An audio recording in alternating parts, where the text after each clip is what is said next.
And a lot going on with coronavirus. So what is Congress trying to do to help fight back the COVID-19 pandemic? Joining us now is District 4 Congressman from Louisiana, Mike Johnson. Thank you for joining us. Hey, my friends. Good to hear your voices. Absolutely. So we just heard about our first presumptive positive case over in Vernon Parish. That's your area. Tell us what your thoughts are so far here in the state with the plans that you guys have in place. Well, we've been working very hard in Congress and on Capitol Hill to respond to this pandemic in the most effective way. You know, President Trump is committed to that as well. We've been cutting red tape to try to empower not only the federal, but the state and local and the private sector responses and the efforts of everyone to address this. I mean, among these changes that we've included already is providing flexibility for healthcare providers and expanding and enabling more telehealth, because that can reach the rural areas better and help people. We've expedited and expanded testing, and you'll be hearing more about that in the next couple of days, more resources for that because it's so important.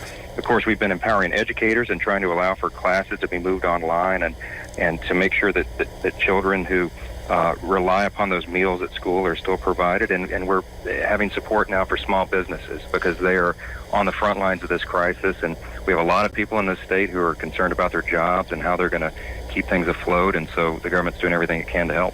A lot of people have questions about, will we see more extreme measures from the federal government, things like curfews in other states? What are you hearing?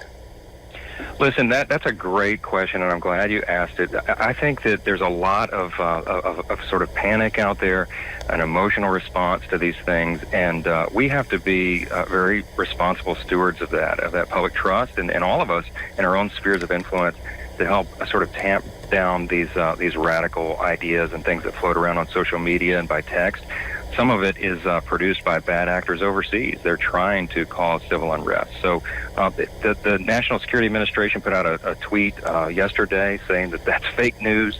There is not going to be a national lockdown anytime soon. None of those things are true.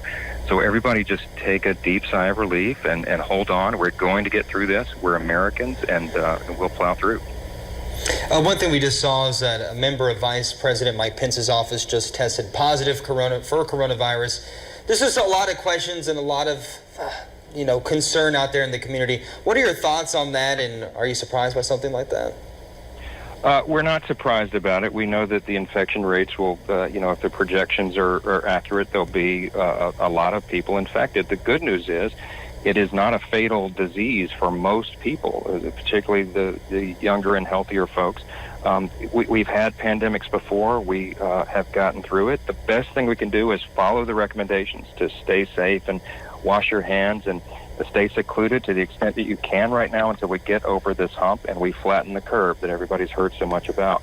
The Louisiana congressional delegation has been having conference calls or an hour or more each with various industry leaders across Louisiana today. We did the healthcare industry leaders and then energy and oil and gas petrochemical industry leaders. We're doing that in each sector of the economy and trying to allay those fears, find out how best we can address their concerns and their needs, and all of that in each of these calls. We emphasize to those community leaders to just help us continue to spread these important recommendations as you guys are doing, and we're grateful for the media's role in that as well. Congressman Johnson, thanks so much for joining us. We appreciate it. Thank you. Hang in there.